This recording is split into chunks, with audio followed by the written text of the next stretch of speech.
Hi guys, ഞങ്ങളുടെ കുഞ്ഞു ബ്ലോഗിലേക്ക് എല്ലാവർക്കും സ്വാഗതം. ഇന്ന് ഞങ്ങൾ സ്കൂളിട്ട് വന്നപ്പോൾ അമ്മ ചായക്ക് പഴംപൊരിയാണ് കേട്ടോ ഉണ്ടാക്കി തന്നത്. ഞങ്ങൾക്ക് വൈകുന്നേരം ചായക്ക് എന്തെങ്കിലും കഴിച്ച് പിന്നെ ശീലമായിട്ടോ. പിന്നെ അമ്മ നേരത്തെ വരുന്ന ദിവസം അമ്മ ചായക്ക് എന്തെങ്കിലും ഉണ്ടാക്കി തരും. അമ്മയ്ക്ക് പിന്നെ സ്കൂളിൽ മീറ്റിംഗ് വല്ലതും ഉണ്ടെങ്കിൽ അമ്മ നേരം വൈകിയാണ് വരുന്നതെന്നുണ്ടെങ്കിൽ ഞാനും ലച്ചു എന്തെങ്കിലുമൊക്കെ ഉണ്ടാക്കി കുടിക്കും കേട്ടോ ചായക്ക്. അങ്ങനെയാണ് ആ ചൂട് പഴംപൊരി കഴിക്കാൻ കേട്ടോ. പിന്നെ ഇത് കഴിച്ച് കഴിഞ്ഞതിന് ശേഷം ഞാൻ നനയ്ക്കാനാണ് പോവല്. പിന്നെ ലച്ചു അടിച്ചു തരാനോ മുറ്റടിച്ചു തരാനോ അങ്ങനെ എന്തെങ്കിലും ഉണ്ടാവും.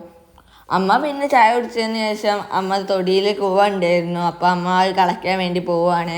സത്യത്തിൽ ഇത് കളയ്ക്കേണ്ട ടൈം കഴിഞ്ഞിട്ടുണ്ട് കേട്ടോ. ഓരോ ആഴ്ചയും കല്യാണമൊക്കെ ആയി, ലീവുള്ള ദിവസം കല്യാണമൊക്കെ ആയി അങ്ങനെ പോയി. പിന്നെ ഇത് കളയ്ക്കേണ്ട ടൈം കഴിഞ്ഞിട്ടുണ്ട്. അടുത്ത ആഴ്ച കളയ്ക്കുക അങ്ങനെ പറഞ്ഞ് ഈ ആഴ്ചയാണ് ഇപ്പോൾ കളച്ചത്. പിന്നെ ഇത് കളയ്ക്കുമ്പോൾ തള്ളേൻ്റെ കൂടെ നല്ല നീല കളറുള്ള വിത്തും ഇതിലെടുക്കാം കേട്ടോ. അങ്ങനെയുള്ള വിത്തിനെ പൊടി ഉണ്ടാവുള്ളൂ. പിന്നെ വെള്ള കളറിലുള്ള വിത്തിലൊന്നും പൊടി ഉണ്ടാവില്ല. പിന്നെ മെനക്കെട്ടിട്ട് കാര്യമില്ല. ഇത് പിന്നെ കളക്കേണ്ട ടൈം കഴിഞ്ഞുകൊണ്ട് തന്നെ തണ്ടൊക്കെ ഉണങ്ങി പോയിട്ടുണ്ട്. അതുകൊണ്ട് തന്നെ വിത്ത് കാണാൻ പണിയാണ്. ഞങ്ങൾ ഇത് എല്ലാ വർഷവും കിളച്ച് പൊടി ഉണ്ടാക്കും.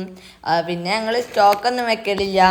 ഇത് ഞങ്ങൾക്ക് നല്ല ഇഷ്ടമാണ്, എനിക്കും ചേച്ചിക്കും ഒക്കെ ആയാലും. അപ്പം ഞങ്ങൾ ഇത് വിരകി തിന്നലാണ്. പിന്നെ ഇത് ഓരോ വർഷവും കളച്ച് വരുന്നതുകൊണ്ട് തന്നെ ഇത് കുക കുറഞ്ഞിട്ടുണ്ട് തൊടിയിലൊക്കെ. ആദ്യം ഞങ്ങൾ താമസിച്ച ഉടനെ തന്നെ ഇവിടെ നല്ല കുക ഉണ്ടായിരുന്നു, നല്ല പൊടി കിട്ടിയിരുന്നു. ഇപ്പം ഇത് കുറവാണ്. അമ്മ ഇങ്ങനെ കളക്കുന്നത് കണ്ടപ്പോൾ എനിക്കൊരു മോഹം. അപ്പം ഞാനും ഒന്ന് കളച്ച് നോക്കുകയാണ്. ചേച്ചി ലച്ചു പിന്നെ ഗുഹയൊക്കെ തിരഞ്ഞോക്കട്ടെ പറഞ്ഞ് പിന്നാലെ കൂടിയിട്ട് വേറെ എന്തൊക്കെ കഴിച്ച് തിന്നാണ്. കഴിഞ്ഞ തവണ ഞങ്ങൾ കുക കളിച്ച് പൊടിയാക്കണതിൻ്റെ ഘട്ടങ്ങളാക്കിയിട്ടുള്ള വീഡിയോ ഞങ്ങൾ വിട്ടിട്ടുണ്ടായിരുന്നു. ആർക്കെങ്കിലും അറിയാത്തവരുണ്ടെന്നുണ്ടെങ്കിൽ അതിൻ്റെ ലിങ്ക് ഞാൻ ഇതിൻ്റെ അടിയിൽ കൊടുക്കാം. കുകയൊക്കെ കളച്ച് കഴിഞ്ഞതിൻ്റെ ശേഷം പിന്നെ അമ്മ അടുപ്പിൽ കത്തിക്കാനുള്ള ഓലക്കൊടി എടുത്ത് വരികയാണ് കേട്ടോ.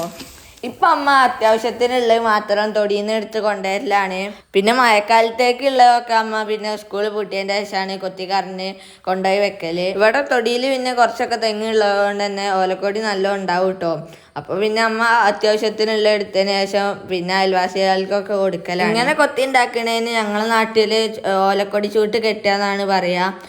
നിങ്ങളുടെ നാട്ടിലൊക്കെ ഇതിനെന്താ പറയുക? അമ്മ പിന്നെ ചോറൊക്കെ വെക്കല് മുറ്റത്തടുപ്പിലാണ്. അപ്പം അമ്മ അവിടെ കൊണ്ടുപോയി വെക്കുകയാണ്. അച്ഛൻ പിന്നെ ചേച്ചീൻ്റെ ഫ്രണ്ട് ഒരു അനാർക്കലി ഡ്രസ്സ് തയ്ക്കാൻ തന്നിരുന്നു. അപ്പോൾ അച്ഛൻ തയ്ക്കുകയാണ്. ഇത് കുറച്ച് ദിവസം മുന്നേ തന്നതായിരുന്നു. അപ്പം ഇന്ന് തയ്ച്ച് കഴിഞ്ഞപ്പോൾ ആ ചേച്ചി അത് വാങ്ങാൻ വേണ്ടി ഞങ്ങളെ വീട്ടിലേക്ക് വന്നതാണ്. അച്ഛനോടിക്ക് ഭയങ്കര സന്തോഷം. കാരണം ഞാൻ തയ്പ്പിക്കലില്ല സാധാരണ. ആദ്യമായിട്ട് തയ്ക്കുമ്പോൾ നല്ല ടെൻഷൻ ഉണ്ടായിരുന്നു. പക്ഷെ നല്ല രസം, എനിക്ക് ഭയങ്കര ഇഷ്ടമായി കാണാനാണെങ്കിൽ. പിന്നെ ആ ചേച്ചീൻ്റെ അരിയത്തേക്കും ഇതേ മോഡൽ തന്നെയായിരുന്നു. അപ്പം അതും അച്ഛൻ തയ്ച്ചു കൊടുത്തു. പിന്നെ സിഗരറ്റ് ബാൻഡായിരുന്നു തയ്ച്ചത്. പിന്നെ ചായ ഒക്കെ കുടിച്ചതിന് ശേഷമാണ് കേട്ടോ അമൃതേച്ചി പോയത്. ഇത്രയേ ഉള്ളൂ കേട്ടോ ഞങ്ങളെ കുഞ്ഞു വീഡിയോ.